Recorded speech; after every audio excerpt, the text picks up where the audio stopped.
Hello, everyone. My name is Andrew. And my name is Anna.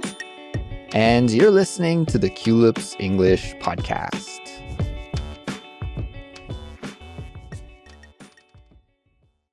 Hello, listeners. Welcome back to Culips. This is Chatterbox, our series for intermediate and advanced English learners that features natural, unedited conversations between native speakers about interesting topics.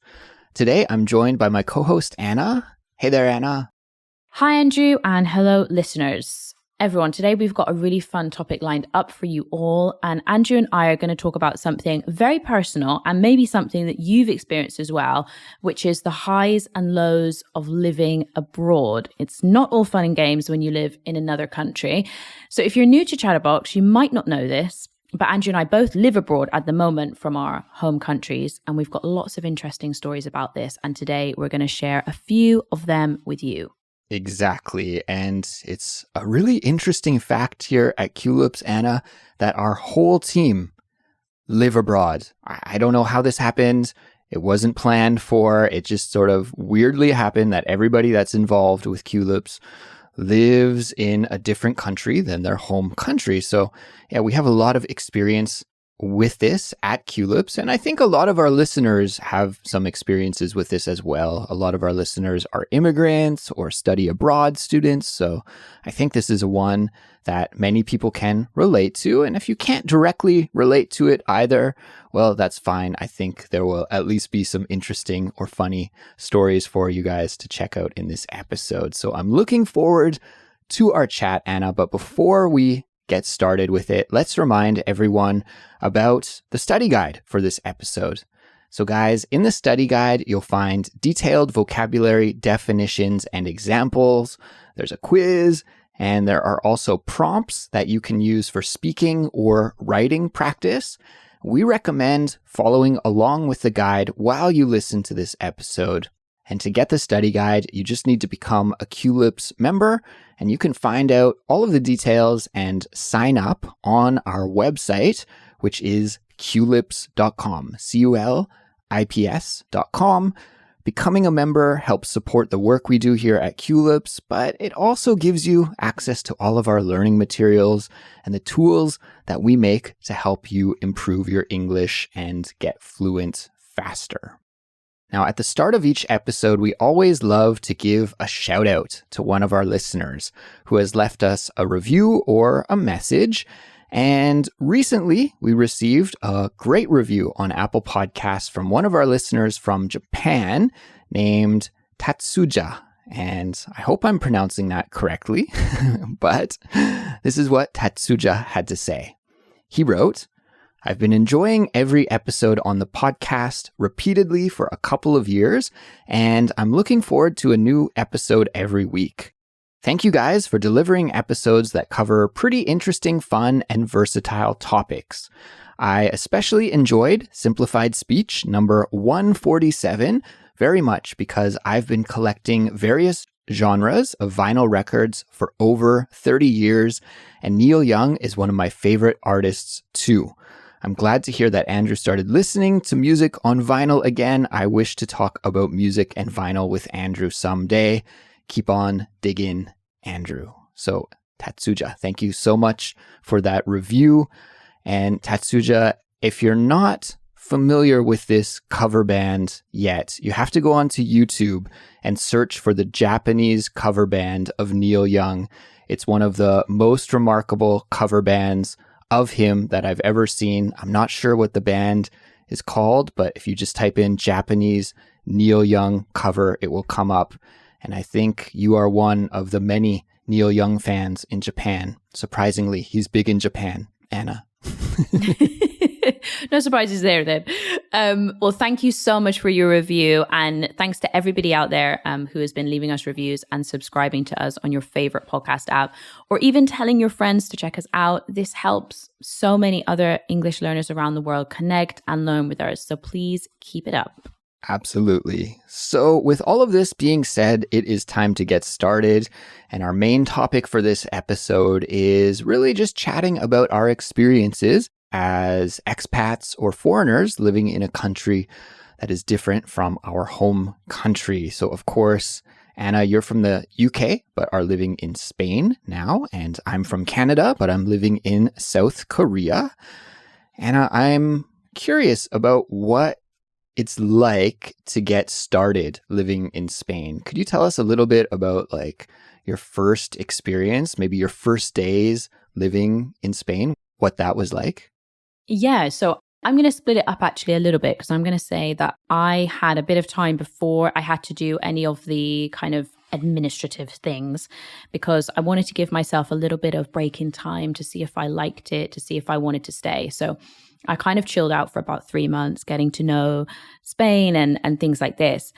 But one of the things that you don't really realize until you live in another country is what it's like to be a foreigner. Because you can go on holiday and you can go to different places and of course you feel like a tourist. But it's very different when you actually start then the process to become a foreigner living in another country. And I'd never really known what that felt like. So when I had to get my card or whatever it is, they have here like a number that you have to get, and it's the key to everything. You have to get this number if you want a bank account. You have to get this number if you want to get a job. So I mean, it's like the thing that you need if you want to live there. Also, it's important to mention that I moved to Spain before Brexit. I was going to ask you about that. So that means that before Brexit, UK was part of the European Union, and then I'm guessing you could live and work in Spain without a visa? Or what was the process like pre-Brexit? Literally, you could decide one day, I want to live in the UK, and then the next day you could say, I want to live in Spain. It was that simple. I mean, you could just move there. Obviously, you need this number, the key to everything. It's called a NIA number. So you needed that. But apart from that, you could just literally turn up and start working and get a job if you wanted to. I mean, that was amazing. And I know it's not the same anymore. But yeah, we had to get this one NIA number. And my goodness, it was the most frustrating experience I've ever had in my life. And that was the first time that I realized what it's like, or I had a little flavor of what it's like to be a foreigner in a different country, because it's not all good. Like sometimes, I don't know if you felt like this, Andrew, but they make you feel like a bit of an idiot. I'm not joking. To get this card, okay, and I know the process has changed now, so I'm not going to criticize it too much because I know it's different now. At this time, what you had to do to get this card, there was only one specific office that you had to go to in the middle of Madrid to get this card. Okay, there was one office. So you have to go there, okay, and the office opens at 9:00, right? And you have to queue up outside, and they let in, depending on the day, they'll let in 20 people, 30 people, 40 people. So it depends on the mood they're in on that day. And if you want to get one of these numbers, you had to queue up from like 4 a.m, okay? Wow. So that you would be one of the first in the queue. Okay. And so the worst thing was, I didn't plan this very well, but the worst thing was that I was trying to do this in December. So not only did I have to queue up from 5 a.m, but it was absolutely freezing. And I was there with all these other people who wanted this number as well. So you had to get there at like 5 a.m, wait outside for like 4 hours. And then the worst thing was that I'd done this like twice. The first time I completely messed it up and I wasn't early enough. The second time I got to the front and then they said, no more. And I was like, oh my God, you're joking. So I've been waiting for like 4 hours and then they just turned around and said, oh no, sorry, we're not taking any more people. I was like 31 and they'd let in 30 people. I mean, it was just the most frustrating experience. And I thought, I don't know why, but I just thought, well, why don't they have like an online process, or why can't I just go somewhere and get an appointment? But that wasn't how it was. And, you know, it wasn't a nice experience, and it makes you feel like you're a burden. Like they're kind of like, oh, more people that want to live here. Like, you know, oh, another NIA. So I don't know. I haven't had a great experience with that type of bureaucracy, because I guess for them, you're kind of like, I don't know, maybe for some of them, they think, oh, well, I can't be bothered. These people, they're not important. Or I don't know. That's the vibe that I got anyway. Did you get any of those vibes when you went to Korea, when you started there? Did you get those kind of like, you're not welcome here, you can't sit with us vibes? Yeah, not so much that, but the experience that I've had visiting the immigration office when I've needed to get my alien registration number, it's called here in Korea, it's alien registration. Oh, alien. Alien. Yeah, meaning like foreigner. I'm an alien. Yeah. Oh, right. Which is also interesting because in Korean, the Korean language, the word for foreigner is 외국인, and the word for alien, like an outer space person living outside of Earth, is 외계인. So they're very similar in the Korean language, and also, I guess in English, we could say that a foreigner is an alien, and also a creature from space is an alien. Anyways, that's the name, and I think I heard a rumor that they're going to be changing that because it made some people feel uncomfortable to be referred to as an alien. Right. Yeah, obviously. That aside, my experience getting my alien registration number and doing everything at immigration has always been stressful, but nothing that I felt was personally aggressive or negative. Mm-hmm. It is a bureaucracy. So there's a lot of red tape, and the workers are very stressed, and they're dealing with a high volume of people. When you go to a retail store, it's always like the customer is always right. And you have the staff at the store kind of bending over backwards to make sure customers are happy. And, you know, if you have poor customer service, your business might go out of business and fail. But at a government office, like the immigration office, they're not worried about customer service, right? You can complain as much as you'd like, and it doesn't matter. They're still going to be in existence. They're still going to have jobs the next day. So yeah, they're always like bureaucratic, not really friendly or mean. It's just, I would give them my papers. They would stamp the papers, maybe ask me some questions. I do kind of sympathize with them because every time I'm at the immigration office, it's always a zoo. Like you mentioned, Anna, it's in Spain, it seems like you have to wait in line. Thankfully, in Korea, it's a little bit more high tech. You have to make an appointment online and you can do it all on the website. But that being said, the last time I visited immigration, there was a huge scene in the office. Like, even though I made an appointment in advance, there was still tons of people there, and I guess there's a loophole with the appointment system because if your visa is about to expire and there's 1 day left on your visa, you can go without an appointment because you have to renew your visa. So you can get an appointment on that day. So there was like a ton of people that had shown up that were on their visa on the last day. They were trying to get their visas renewed before they expired. I think they were migrant workers, and there was a big language issue. So there were some people trying to translate, and yeah, it was in the middle of the summer. It was very hot. It was chaotic. Everybody in there is stressed. The workers are stressed. People who are trying to get their visas are stressed. The people who are on the very last day of their visa who are trying to get it renewed or face deportation are stressed. And then there's a big language barrier in many situations as well. So it's just like a really unpleasant place to work, probably. I can't imagine that it's fun to work there. Also, big consequences if you make a mistake, right? If you are not careful with people's background checks and maybe you let a criminal into the country or something, right? Could be some consequences for you. So everybody wants to do a good job. It's a high pressure situation. So I've never had a positive immigration visit. Like, I've never walked in and walked out and been like, oh, that was awesome. I want to do it again tomorrow. Yeah, it's not like you wake up in the morning and you're like, oh, do you know what I really want to do? I just really want to go renew my NIA. Like, yeah. Absolutely not. It's like the last thing that you want to do. And you're right. That's a really good point to make, is that it is a stressful situation. People there, they want to make sure that they get their permission to live there. You know, the staff probably don't have a great experience because they're dealing with people that are a little bit stressed. So that's a really important thing to say as well. It's obviously not necessarily the easiest job in the world. I remember, when we left the European Union, then I had to kind of go and do some more administrative things, and I had to change my driving license from an English license to a Spanish license. And luckily, I have to say that I have had people who have been able to come with me, because honestly, without it, it would have been absolutely impossible to navigate. Okay, not impossible, that's a lie, but much more difficult. It would have been very painful because at the beginning, my Spanish was next to zero. So imagine trying to communicate with a person who's using language that is just like beyond I need this, I want this, can you do that? I mean, that was like basically my vocabulary at the beginning. Mm-hmm. So luckily I had people to help me, which I think was an absolute godsend.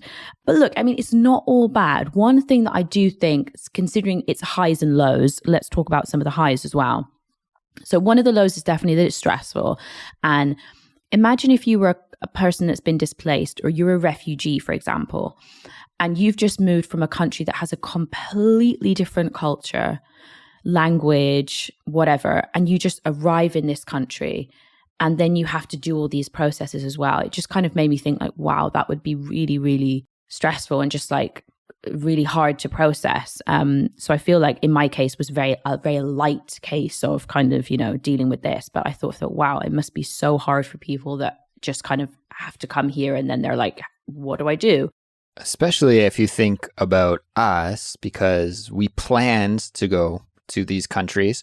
I spent, almost a year preparing to move abroad, reading books about Korea, going to Korean restaurants, talking with my Korean friends about what I can expect, learning some of the language. Refugees don't have those luxuries. Often, a conflict breaks out and we got to get out of here as soon as possible, and they'll go wherever they're welcome, right? Wherever they can go. And so you have no time to prepare. And if that means that you arrive in a country with a different language, different culture that you weren't expecting, and then you have to do all these things that we mentioned, Anna, you have to go to these offices where there's, high stress and lots of pressure. And yeah, it's not something that I would ever want to go through. And hopefully I don't have to, but I definitely empathize with the people who do have to do that. Absolutely. I'm going to talk about some of the things that I do like about one of the highs, I would say. And I think maybe I've mentioned this before, but it's something that I think is important to say, is that when you live in a different country, all of the basic things like going to the office or going to, do whatever, going to the supermarket, everything is automatically more interesting because it's in a different language. It's a little bit more exciting. So even just sort of things like going to buy bread or, I don't know, going to the supermarket, for me, all of those little interactions are like more interesting because, it's not in my own language. I've kind of got to navigate them a little bit. I've got to figure out what I'm going to say.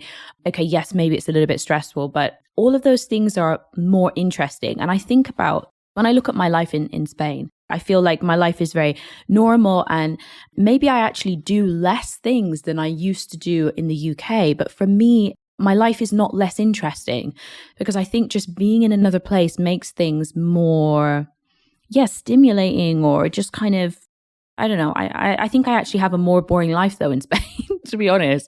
And maybe that's because I already feel like I'm very interested by my surroundings, by what's going on. Because that's still different for me. So for me, that's definitely one of the highs, is that you can have like just a really stimulating experience being around things that aren't what you're used to. But on the other hand, I would say that sometimes it can feel quite isolating. Sometimes you feel like, not connecting with people maybe is one of my lows, not having that full connection with people because you don't have the same background, you don't have the same culture. So I would say that's one of my lower points. But yeah, I would say that's one of the highs for me, is that it's just more interesting.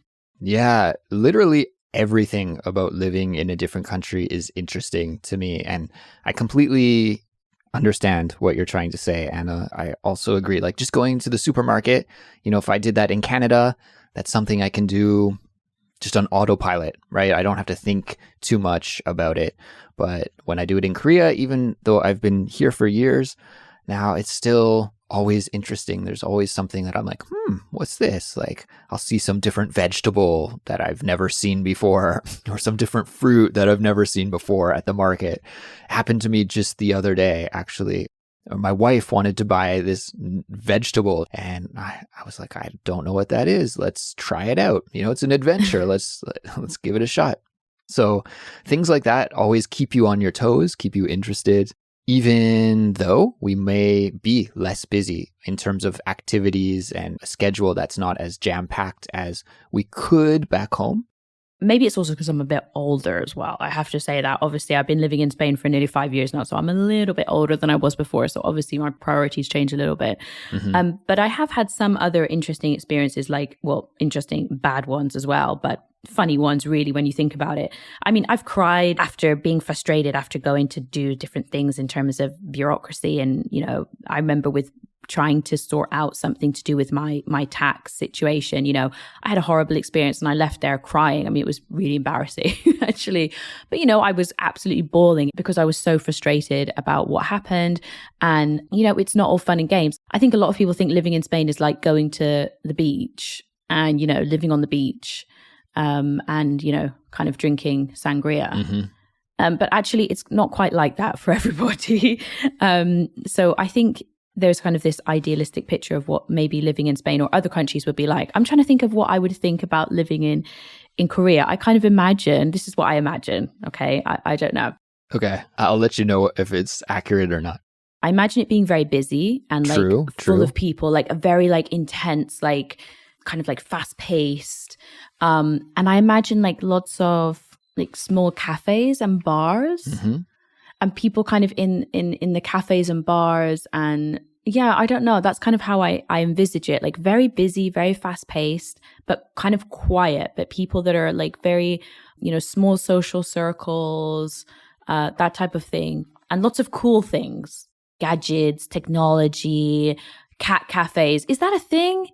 Is that, because I don't know if it's a Japanese thing, because I don't want to confuse Japan and Korea because that's not correct. But I know cat cafes is just one of those things that always jumps into my mind. Yeah, there definitely are cat cafes, dog cafes. I think there are even some specialty cafes for raccoons and different animals. Cool. Even there are places, you know, like so many Koreans, and I think they do have these in Japan as well, as far as I know. There are a lot of different specialty niche cafes. So now I think maybe it's changing a little bit. Pet ownership in Korea is becoming more accepted and more popular. And yeah, it's actually very popular these days to own a pet dog or cat. But before, it wasn't as popular, but animal lovers would still like to spend some time with a dog or cat. So you could go to a cafe and drink coffee, and there would be some cats living in the cafe that you could, you know, spend some time with. So definitely that kind of place exists for sure. Oh, okay. Just to kind of like sum up kind of what I've said, I think there are a lot of highs and lows living abroad. For me, I think the highs outweigh the lows.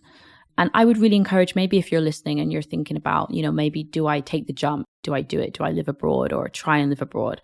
I think I would always encourage people to give it a go. You never know what's going to happen. And I remember that I always thought, when I was kind of at my point where deciding whether to move to another country or not, I was like, look, if I go and I don't like it, I can always come back. Like there's always another option. I can always come back to my home country and try and, you know, start again or whatever.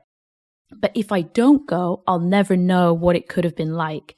And for me, that was too much of a kind of push to make me do it. So I think if you're kind of on the fence and you're thinking, do I do it or not? I would always encourage, you know, you to think, why not? You might regret it if you didn't try it. It's not for everyone. So you might go and absolutely hate living in another country, and you might hate having to do all these administrative things that we've been talking about. And it might be really stressful and horrible.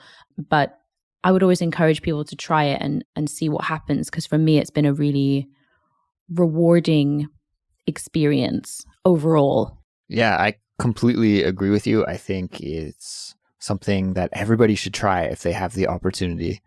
There have been many people that I've known here in Korea as working as an English teacher that have, you know, come over and taught for a year, and then they went home right away. They're like, this isn't for me. I don't really like this. That happens a lot. But then there are many friends and colleagues that I have that have been living abroad here in Korea for 20 years, 25 years, 30 years. You know, people do come here and stay for a long time as well. So everybody is different. But for me, I like that I can wake up in the morning and I don't know exactly how the day is going to end. Now, my life has stabilized a lot as I've gotten older. And so I kind of agree with you there. But what I mean by that is like, it's still foreign enough for me that it's like, a little bit chaotic, and I'm not exactly sure what's going to happen in every situation still. You know, the more time I do spend here, the better I get at Korean. A little bit of this romance has kind of vanished, which is natural and to be expected, but also a little bit sad because I really liked like my early days here in the country when I didn't understand what anybody was saying and I didn't know, you know, I get on a bus, I'm like, I'm not exactly sure where this bus is going. Let's find out. You know, that kind of adventure was really awesome. Now, unfortunately, these days, I know how to read the bus map that's posted to the side of the wall, so I can see where it's going, and I know where all the places are. I know all the place names. So, you know, that kind of experience disappears the longer you spend in a different country. But yeah, there's still a little bit of that spark remaining, and that's what makes living abroad so fun. Absolutely. And you still got to work. Like I always say to people, like, I think, you know, even if I live in another country, I'm still working, but it just feels nicer for me working somewhere that's not where I'm from. So for me, it's definitely worth it. But again, I would also just like, as a final comment, I just like to say that even if you move abroad and it's not for you, that doesn't make you any less of a person. Like, I think that some people feel like, oh, people who live abroad are like, you know, I know, because I have a friend, for example, and she's like, oh, I would never live abroad, Anna. It's just not for me. Like, I'm like, that's fine. It's just not for everybody. It doesn't matter if you like it or not. If you don't like it and you want to stay in your own country, perfect. Like, I think there's a kind of this thing that people feel like they have to do it or it's a sign of something. But I mean, it depends on who you are and your personality. But if you're on the fence and you're thinking about doing it, I would say do it. Why not? Yeah, YOLO, right? You only live once, give it a shot, and you can always go back home.